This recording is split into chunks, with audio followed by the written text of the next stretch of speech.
So I want to give all praises, honor, and glory to Yahweh, Bahasham, Yahweh Shai, Bahasham, Rakha Kudash. Double honors to the elders and the apostles of Great Millstone, and peace and blessings to the elect.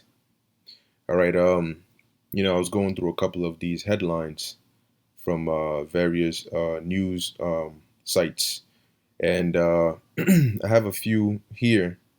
These are from zerohedge.com. All right, which I'm going to put the link to these articles in the description box. All right, but the main one that I really wanted to look at is this one here about the 911 system. But I'm going to read the headlines of these other two before I get into that. And as you can see, man, it's just more and more news every day about this place going down, this place crumbling. Okay. Now it says here, this is from foxbusiness.com. Producer inflation sets record for sixth straight month. Okay. It says producer prices jumped 8.6% annually in September. And as their prices go up, you know what they do? They pass on that to the consumers. All right. And they started off saying this is going to be transitory and blah, blah, blah, blah. All right. But now, as you have things adding on to things, adding on to things, and it's piling up, and you had a small problem which wasn't taken care of, and then it grew and grew and is becoming a big problem. All right, amidst this whole shortages, because of the backup at the ports, and then you have the inflation going on, and then on top of that, all right, you have these mandates that are causing a lot of people to quit their jobs. And see, it's all nice and dandy until these certain positions that you need, they can't function really anymore because people are leaving. Okay. Now, the second one here says now a U.S. government official is telling us that supply chain nightmares could potentially last for years. Okay. So if you're thinking this is, something that's just going to pass, oh, yeah, and by Christmas time, everything should be settled, you might want to think again. All right. It says the truth is starting to come out, and a lot of people aren't going to like it. When the supply chain problems and the shortages began, government officials repeatedly assured us that they would just be temporary, and most of us believed them. But now it has become clear that they aren't going to be temporary at all. All right, this is just the beginning of sorrows. And for years, you've had people, us included, warning you about the supply chain, the supply chain, the supply chain. But people never really cared to take heed because they weren't seeing the effects. It wasn't on mainstream media. But now you're starting to feel the ripple effects, and now all of a sudden it's a main thing. Oh my gosh, look, we have to watch out. But it's too late to do anything about it, really. It says, and most of us believe them, but now it has become clear that they aren't going to be temporary at all. In fact, during a recent interview with Bloomberg, U.S. Transportation Secretary Pete Buttigieg admitted that some of the supply chain problems that we are currently facing could last for years and years. Man, that does not sound like a fun thing, huh? It says, I don't know about you, but to me, years and years sounds like a really long time. Now, the supply chain is not just, presents that I ordered for Christmas, a PS5, car parts, new, I don't know, flashlight, but you have food, okay? And as we read in the book of 2nd Ezra, the 15th chapter, it tells you that people are going to be breaking into others' houses and not having pity upon their neighbors, all right, and having sedition, okay, because of what? Lack of bread. What is the lack of bread? Food, lack of food shortages. And food shortages, what do you think that leads to? Food riots. Now, if you have in your, they're saying the Chicago police force is finna look like 50% getting wiped off because they refuse to comply. They refuse to participate. Okay? And now, as you can see here, it says 911 system in jeopardy. Okay? Amid crippling labor shortages, association president. Ain't that grand?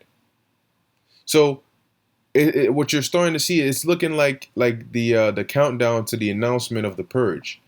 Where everybody starts getting ready and barricading their houses and stuff, and then they give the announcement, all crime is legal. Now, it's just in this time, they're not, coming out on TV and giving the announcement saying all crime is legal. What they're saying is, hey, if you don't comply, you can go kick rocks. And you know what? The police are saying, all right, I ain't gonna do it. Healthcare workers, all right, I'm not gonna do it. Emergency responders, all right, I'm not gonna do it. Firefighters, all right, I'm not gonna do it. So now, what happens when you don't have enough firefighters and there's a fire? What happens when there's you don't have enough police officers and there's rioting and looting and crime and all these things happening?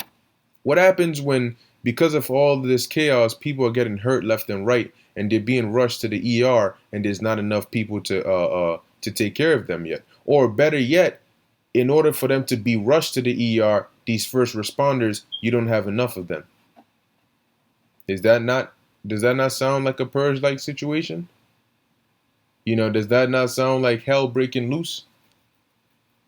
And now, if you have situations like this, as a country, you'd be looked at crazy if you just sit there and don't do anything about it. So they could, allow, because as things get more and more desperate, of course, people are going to get more and more desperate themselves, and eventually violence will break out. But at some point, they're going to have to start filling up those spots, all right, with their kind of troops, because now they're finding a way to oust and to cut down the civilian jobs, right? So that way they can say, hey, look, we don't have enough such and such.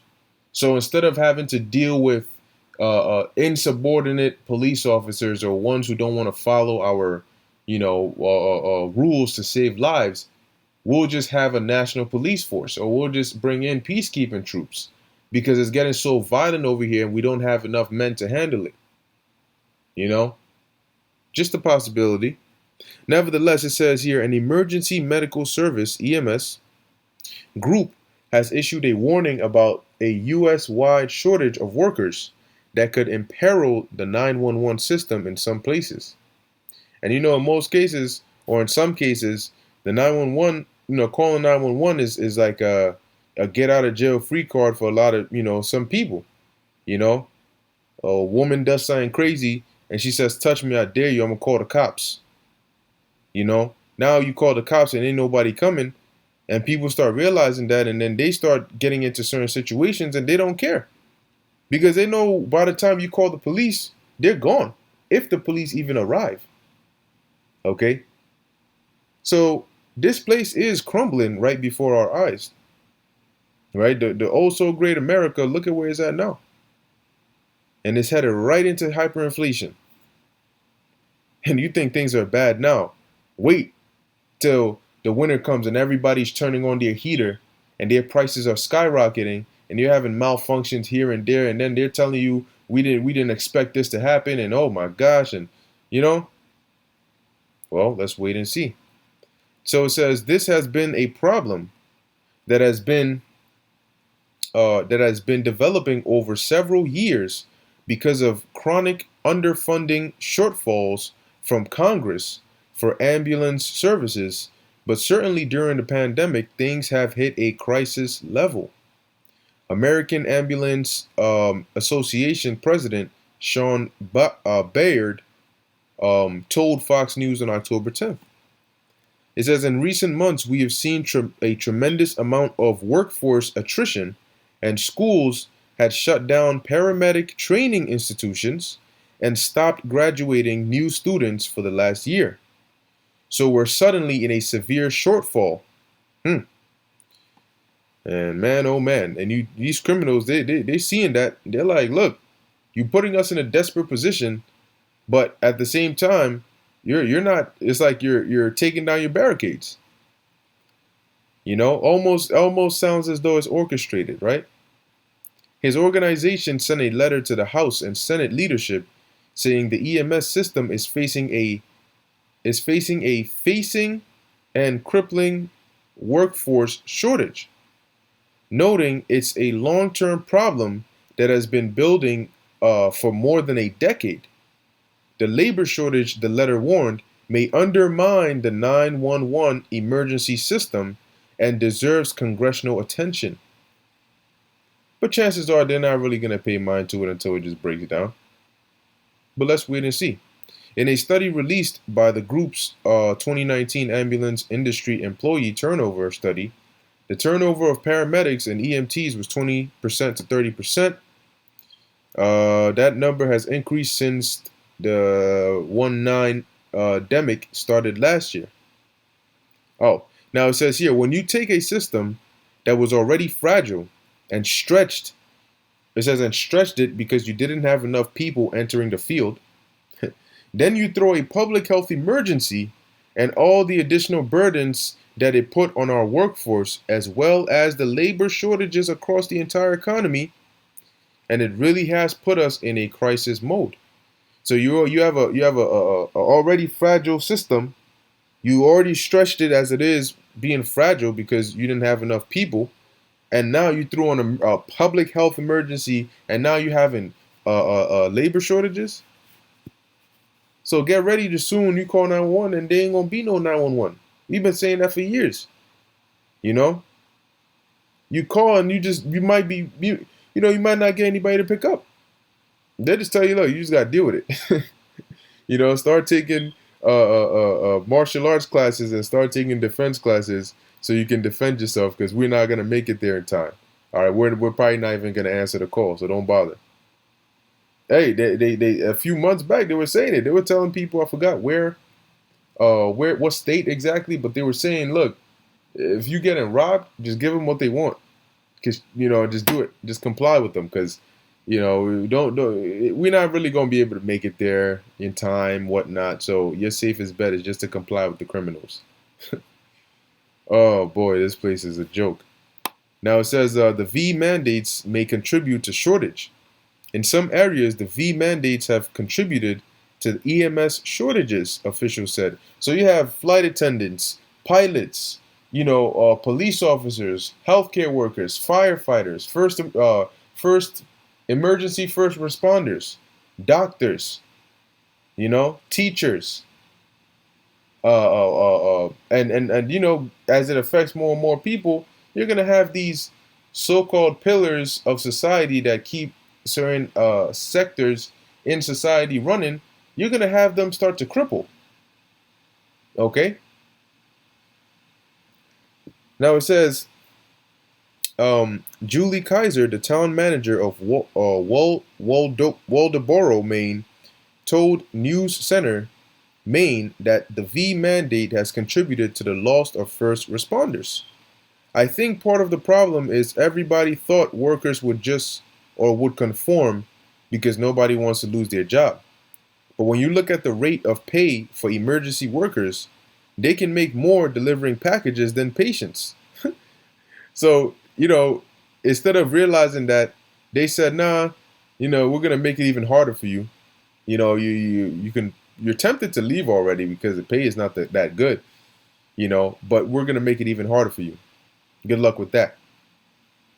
It says earlier this month, meanwhile, nearly 900 firefighters in Los Angeles filed a notice of their intent to sue the city over the Los Angeles V mandate, or the V date, slated to go into effect in the coming weeks. And like I said, when you don't have firefighters and these fires break out, those loud ass ambulance trucks that be coming, they're not coming anymore.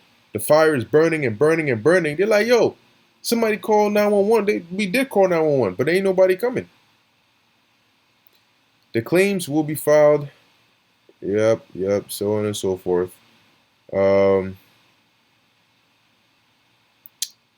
So that's pretty much all I'm going to read on this. I'm going to get a quick precept, okay, because that's why, as we say, this place is pretty much on its last legs. You can see it for yourself. You can actually see it for yourself. Though, and it's not just America, it's the whole world. All right. Now, this is the book of Jeremiah, chapter 51, verse 6. Now, this is dealing with Babylon or America. It says, "Flee out of the midst of Babylon and deliver every man his soul. Be not cut off in her iniquity, for this is the time of the Lord's vengeance. He will render unto her a recompense." And also, a lot of people came to this place to make money. Some came chasing the American dream or whatever. But now they're seeing that this place is more hell. So those that can are like, look, if I can't get what I came here for, why am I here? All right. Verse 7, "Babylon hath been a golden cup in the Lord's hand, that made all the earth drunken. The nations have drunken of her wine, therefore the nations are mad." Babylon is suddenly fallen and destroyed. Howl for her. You see that? Suddenly. And that's why it shocked people. They weren't expecting this sudden fall. "And destroyed, howl for her, take balm for her pain, if so be she may be healed." We would have healed Babylon, but she is not healed. So that tells you that what you see happening now, these are like ailments that are hitting this place. And they're bringing stimulus checks and saying they're going to replace healthcare workers with National Guard. Those are all them trying to bring balm and trying to heal this place, build back better, but it's not going to work, because what did the Lord say? They shall build, but I will throw down. Okay? And it says here, we would have healed her, but she is not healed. So no matter what you do, this place won't get better. It's telling you. All right? It's sick. This place is sick, and it's not going to get better. That's why when you look at the trend, things are getting worse and worse. Crime is going up. We're at a point where, when have you seen situations like this on this level before? To where even NBA players, you see what's going on with Kyrie Irving. You have people, official soccer players, that are saying they're going to quit. So this thing is not going in reverse. It says, "Forsake her, and let us go every one into his own country. For her judgment reacheth unto heaven, and is lifted up even to the sky." See, now the judgment starts with, what's going on now, the smaller, and then the big, it picks up and picks up and picks up. And eventually is going to end with this place being destroyed by nuclear missiles and lasers from the chariots of God, the chariots of Israel, or today known as the so-called UFOs. All right. So now let's go to the book of Revelation chapter 18, starting at verse 2. It says, "And he cried with a strong voice, saying, Babylon the great is fallen, and is become the habitation of devils, and the hold of every foul spirit, and a cage of every unclean and hateful bird." So Babylon is fallen, and this is the beginning of the fall. All right. Or I shouldn't even say the beginning, because this place has been falling for years. But now you're starting to see the steep fall. All right. The falling as lightning, So this place is completely finished, man. All right. If you have hope in this place, then you need to reassess your priorities, because this place is done. All right. It's the things that you have now. Look at it and, make the best of it, because as time goes on, it's only going to get worse. All right. So with that, I hope you were edified. In closing, I want to give all praises, honor, and glory to Yahweh, Bahasham, Yahweh Shai, Bahasham, Brachah, Kodash. Until next time, Shalom.